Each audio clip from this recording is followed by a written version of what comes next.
মারাত্মক লেভেলের ভয় কাজ করে যখন সাজাতে গিয়ে এরকম ক্লায়েন্ট পাই। আজকে সাজাতে গেলাম নাকি চুলের সাথে যুদ্ধ করলাম সবটাই তোমাদের দেখাবো আজকের ভিডিওতে।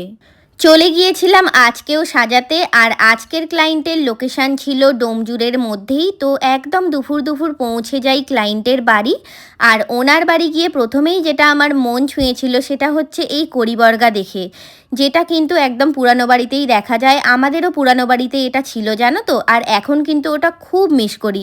আর যেটা মন ছুঁয়েছিল এই আলমারি ভর্তি গল্পের বই, উপন্যাস এগুলো দেখে। আর এগুলো যে আমার কি প্রিয় তোমরা অনেকেই জানো, অনেক ভিডিওতেই আমি বলে থাকি।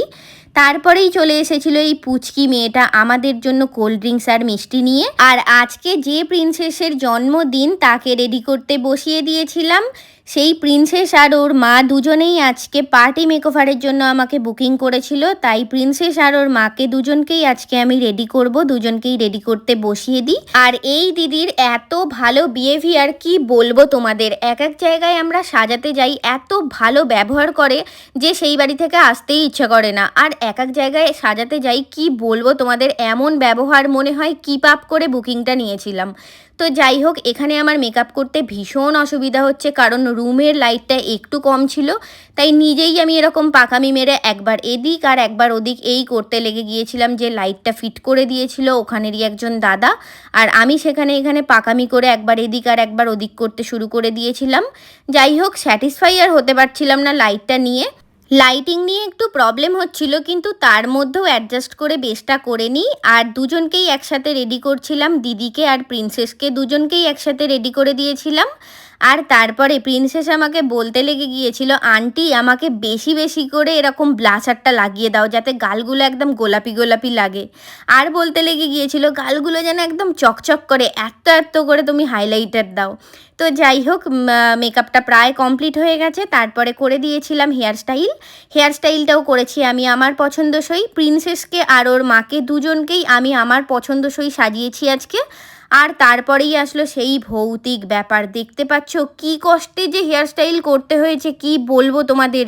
ফ্রন্টের হেয়ারগুলো পুরো এরকম কাটা, কি যে হেয়ারস্টাইল করব কিছুই ভেবে উঠতে পারছিলাম না। মাথা খারাপ হয়ে যাচ্ছিল, পাগল হয়ে যাচ্ছিলাম ভাবতে ভাবতে যে কি হেয়ারস্টাইল করব।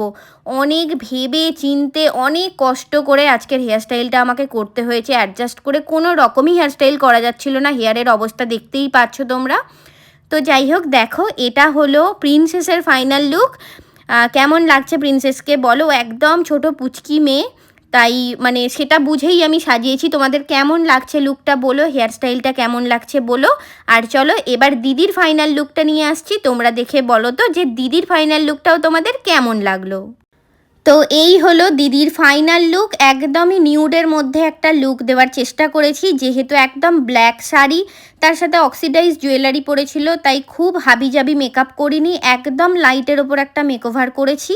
কেমন লাগছে জানিও। আর অতি কষ্টে আমাকে হেয়ারস্টাইলটা করতে হয়েছে, কি কষ্টে যে করেছি কি বলবো তোমাদের।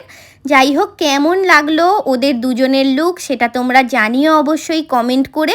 ভালো লাগলে লাইক কমেন্ট শেয়ার করে দিও। আর তোমরা যারা যারা আমার কাছে ব্রাইডাল মেকআপ শিখতে চাইছো, ঝটপট তোমরা জয়েন করে নাও। 20 আগস্ট থেকে শুরু হচ্ছে আমার পরবর্তী ক্লাস। আর কিন্তু বেশি সিট বাকি নেই, তাই এখনও যারা বাকি আছো ভর্তি হতে, ঝটপট এই সপ্তাহের মধ্যে জয়েন করে নাও।